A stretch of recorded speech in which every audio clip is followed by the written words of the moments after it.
Welcome to FSMA Compliance for Feed Mills, a resource for small to medium-sized feed mills in the state of South Carolina to help them comply with the preventive controls for animal food rule. This presentation is focused on answering, what are my hazards?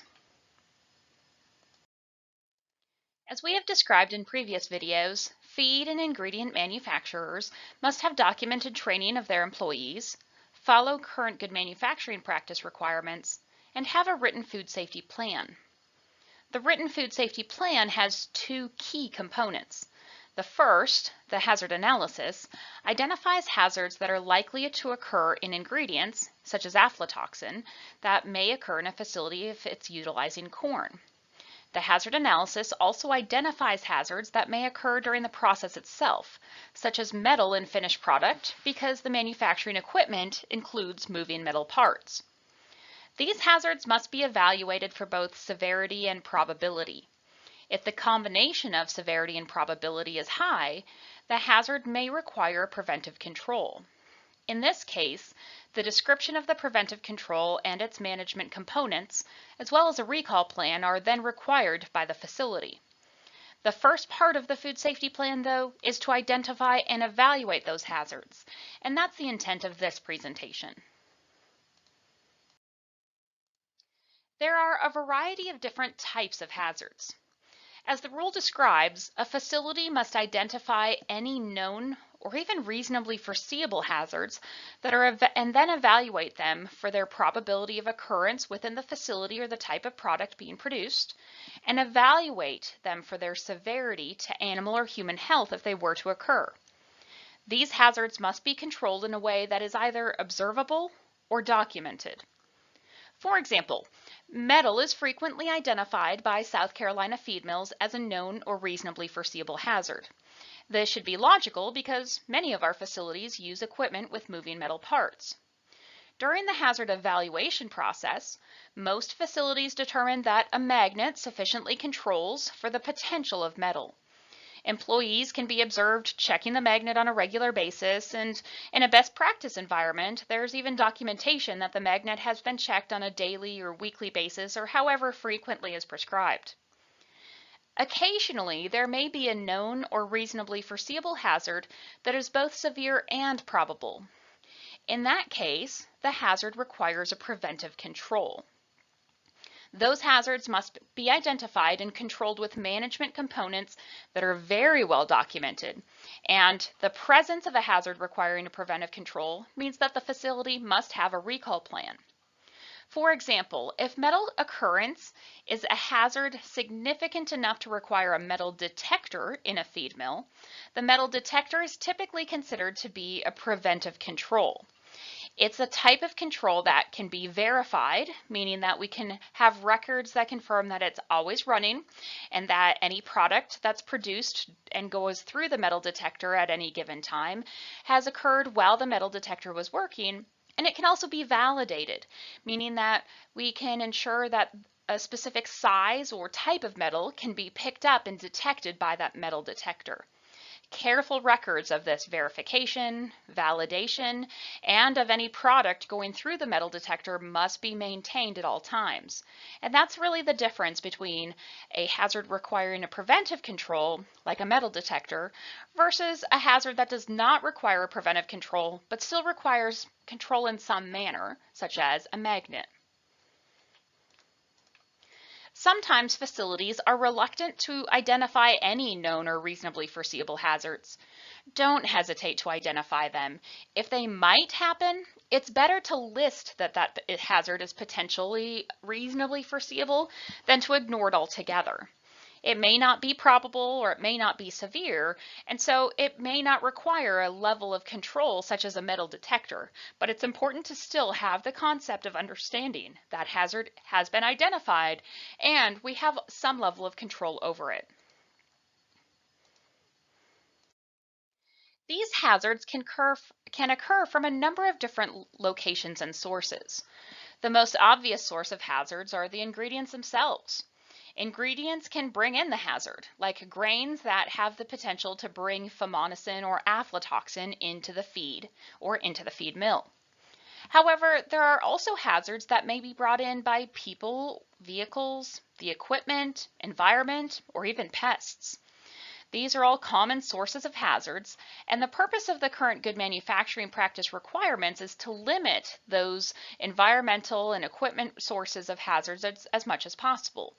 It's still important, though, to consider all of the potential sources of hazards when we're making our list of identified or reasonably foreseeable hazards. As we start trying to identify the types of hazards and which ones may be more foreseeable than others, it is frequent to rely on the Reportable Food Registry report, which is published annually by the FDA. The most common hazard in feed is a deficiency or toxicity of a nutrient, such as sheep feed that has been manufactured with too high of a concentration of copper. The second most common hazard is an unapproved drug level, which may be caused by unsafe carryover from one batch of feed to another, or the improper use of a specific ingredient, such as the inclusion of a beef cattle trace mineral premix in a horse diet. Other common hazards in feed may include mycotoxins and metal, but really a variety of different types of hazards may occur. This is an example of what a hazard analysis might look like. This is only an example. The table type, format, and information in it might be appropriate for your facility to use or not, so please understand that it is only an example. When the hazard analysis is in a food safety plan, it's important to identify the facility and the type of animal food. You'll see the very top of this table shows the name of the facility, its address, the type of animal food being manufactured, the intended species that the facility makes feed for, and the life stage or production classes that are intended to consume the feed manufactured by the facility. Commonly, facilities will list an ingredient or processing step first, and they'll do so in this very first column. In this case, corn or corn co-products is our example ingredient. The next column lists any known or reasonably foreseeable hazards associated with that ingredient. These hazards in our table have a P for physical, a C for chemical, or B for biological, so that we can designate if that hazard is physical, chemical, or biological in nature.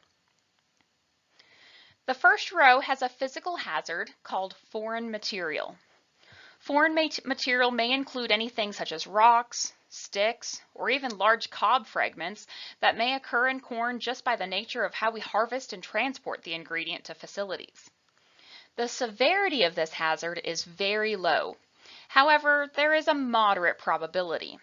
The combination leads us to determine that the hazard does not require a preventive control, and the justification is that the moderate probability is reduced by having grates over the receiving pit and a pit cover in place except when receiving is being conducted.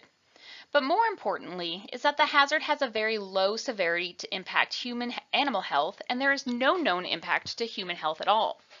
Because of this assessment, there is no preventive control applied at this step, and we can move on to the next hazard.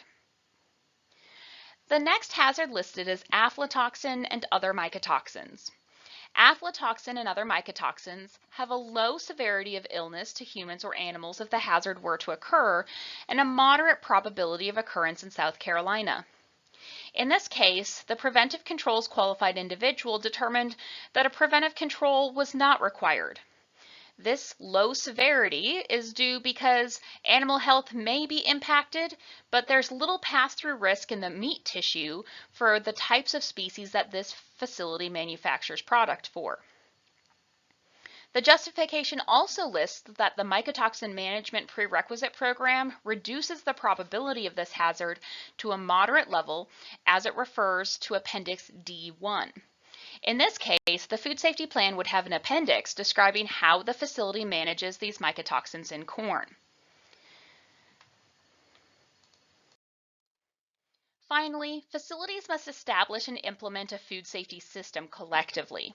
This is commonly communicated as a written food safety plan and at a minimum has a hazard analysis. But we understand that this can be a big lift for small or medium-sized feed mills that may not have the regulatory resources and background to be able to draft such a plan. To assist with this process, the South Carolina Department of Agriculture has included a blank fillable PDF of this form, an example food safety plan, and an example hazard analysis database that may serve as a helpful resource for South Carolina feed and ingredient manufacturers that are working to build a hazard analysis. Again, we ask that you use these only as examples and that each facility considers and evaluates its own hazards individually and independently, but we believe that these should be helpful resources for small to medium-sized feed mills so that they can most appropriately evaluate their hazards and develop these food safety plans. If you have additional questions regarding the Food Safety Modernization Act or the Preventive Controls for Animal Food Rule, please reach out to us at the South Carolina Department of Agriculture. Our contact information is listed here.